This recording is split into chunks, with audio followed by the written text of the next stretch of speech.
Someone asked after my last YouTube video, they said, show us a tour of your bookshelf. I thought that sounded pretty boring. But what I've realized through running this channel is there's a lot of stuff out there that some people think is super boring and nerdy, and some people think is fascinating. That explains why there are entire channels about cleaning cow hooves, or looking at the bindings on premium Bibles, or nerding out on all kinds of other stuff. So I just got a GoPro camera recently that someone donated to the ministry. We can't afford a GoPro. And so I'm working on getting that set up like as an overhead shot so that when I do new study Bible reviews, I'll actually be able to show the Bible like a proper review would require, instead of having to drop in images in Final Cut Pro after I'm done, because it's a lot of work and it doesn't always capture the feel or the look or whatever. So I was really excited and really grateful that somebody donated a camera to us.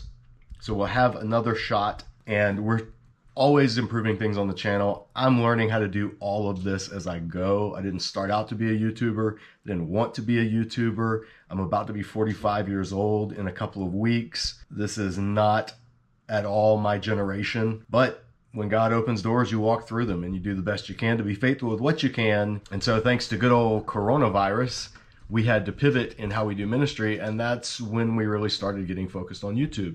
So I had some good friends who helped me get set up here in the studio, which is also my apartment. They walked me through and held my hand on what kind of equipment that I needed to get. The board of Disciple Dojo was really supportive in saying, we're going to allocate resources to this to make this happen. And people have just donated, people that believe in what we're doing in the channel. And so I'm going to pull back the curtain thanks to the magic of this little super portable wide angle GoPro and let you see what it looks like when I'm making the videos here. We'll take you on a little camera tour. So this is what you guys see mostly.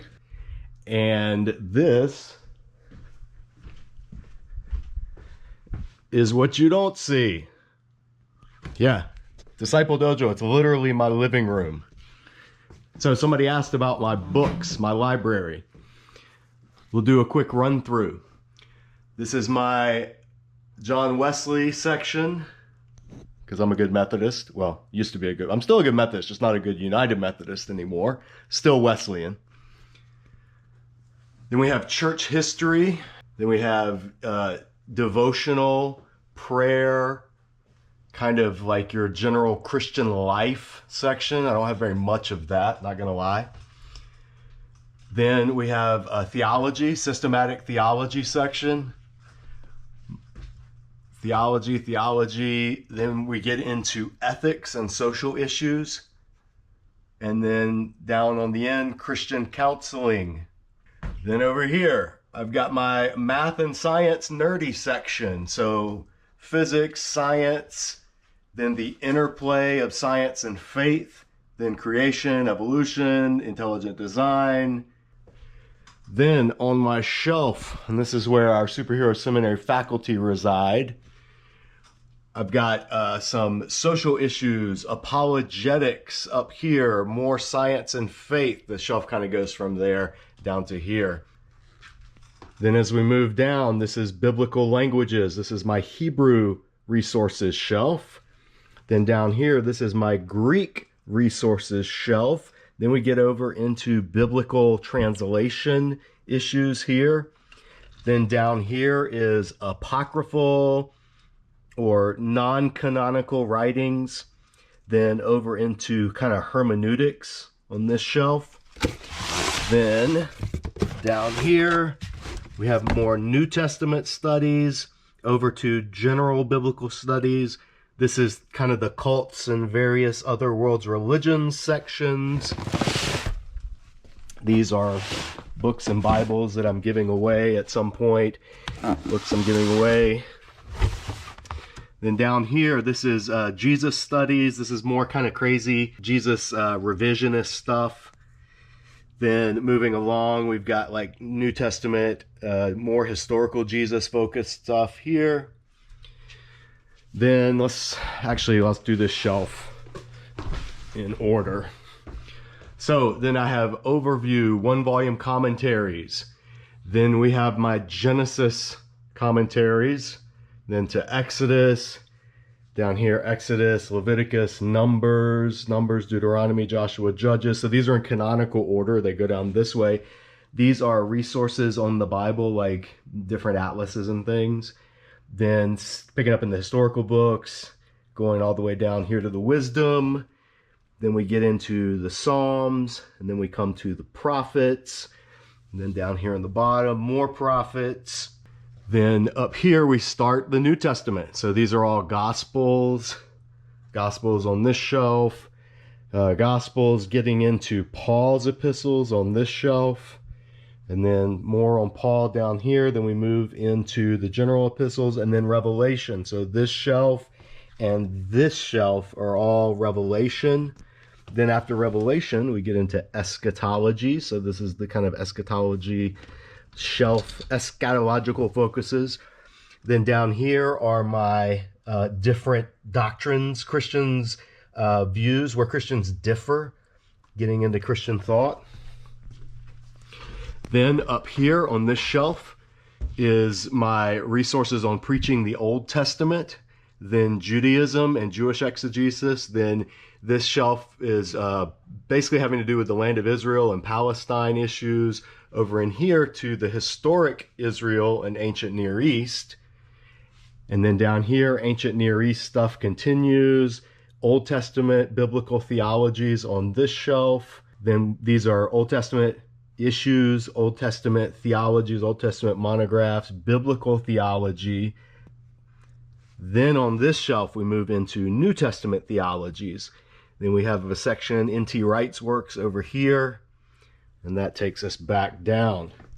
Then if I turn the camera behind me, here is my nerd section.